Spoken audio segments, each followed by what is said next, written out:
Assalamualaikum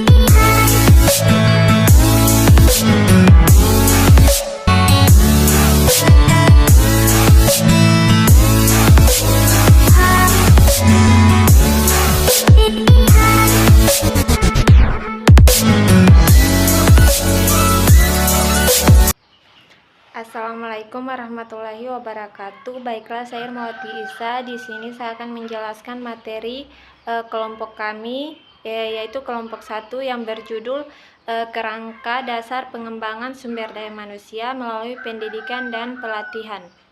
Yang pertama yaitu konsep pengembangan sumber daya manusia. Pengembangan sumber daya manusia melalui pendidikan dan pelatihan adalah nilai yang diciptakan oleh fungsi manajemen sumber daya manusia dan menentukan bagaimana pekerjaan yang dilakukan oleh manajer dengan jajarannya untuk menambah nilai terhadap organisasi yang dijalankan.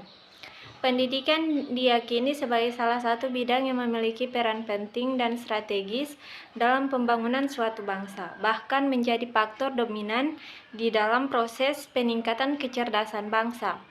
Betapa penting dan strategis peranan pendidikan di dalam pembangunan bangsa. Hal tersebut telah diakui sejak dirumuskannya undang-undang. Tanpa bangsa yang cerdas, tidak mungkin bangsa itu ikut serta dalam pencaturan global. Secara umum terdapat dua orientasi pendidikan dalam pembangunan bangsa, yaitu orientasi individual dan orientasi masyarakat. Pengembangan dan pendidikan merupakan dua konsep yang berbeda, tetapi memiliki keterkaitan yang saling mempengaruhi satu sama lain. Dalam konsentrasi tulisan ini, pengembangan dapat dilakukan melalui pendidikan, sehingga pendidikan menjadi wahana bagi pengembangan. Untuk itu, maka pendidikan memerlukan SDM yang kompeten sebagai aset bagi proses pengembangan, dan sumber daya yang kompeten tersebut dicapai melalui proses pengembangan. Dengan demikian, sumber daya manusia menjadi bagian penting dalam pengembangan dan pendidikan. Pendidikan merupakan suatu sistem yang terdiri atas komponen-komponen yang saling terkait secara fungsional bagi tercapainya pendidikan yang berkualitas. Selanjutnya yaitu landasan dan dasar pengembangan sumber daya manusia.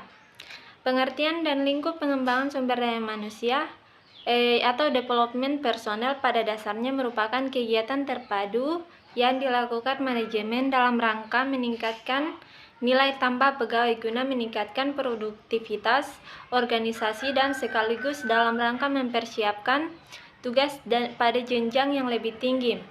Menurut Wahyudi, kegiatan-kegiatan dalam ruang lingkup pengembangan sumber daya manusia atau development of personnel ini bertujuan untuk meningkatkan dan mengembangkan kemampuan sumber daya manusia yang telah dimiliki sehingga tidak akan tertinggal oleh perkembangan organisasi serta ilmu pengetahuan dan teknologi.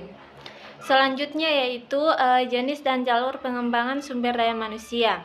Berdasarkan penuturan Hasibuan 2007, terdapat dua jenis pengembangan sumber daya manusia, yaitu yang pertama, pengembangan sumber daya manusia secara formal, yang ditugaskan oleh lembaga untuk mengikuti pendidikan atau latihan, baik yang dilaksanakan oleh lembaga tersebut maupun lembaga diklat. Pengembangan sumber daya manusia secara formal dilakukan karena tuntutan tugas saat ini maupun masa yang akan datang. Yang kedua yaitu pengembangan sumber daya manusia secara informal, yaitu pengembangan kualitas secara individual berdasarkan kesadaran dan keinginan sendiri untuk meningkatkan kualitas diri sehubungan dengan tugasnya. Banyak cara yang dapat dilakukan SDM untuk meningkatkan kemampuan, namun jenis pengembangan ini memerlukan motivasi intrinsik yang kuat dan kemampuan mengakses sumber-sumber informasi sebagai sumber belajar. Selanjutnya itu aspek kunci dalam strategi pengembangan sumber daya manusia. Menurut Robert M. Grant, ada 3 peranan penting strategi dalam manajemen, yaitu yang pertama, strategi sebagai pendukung untuk pengambilan keputusan. Yang kedua, strategi sebagai sarana koordinasi dan komunikasi. Yang ketiga, strategi sebagai target konsep strategi yang akan digabungkan dengan misi dan visi untuk menentukan di mana perusahaan akan berada dalam masa yang akan datang.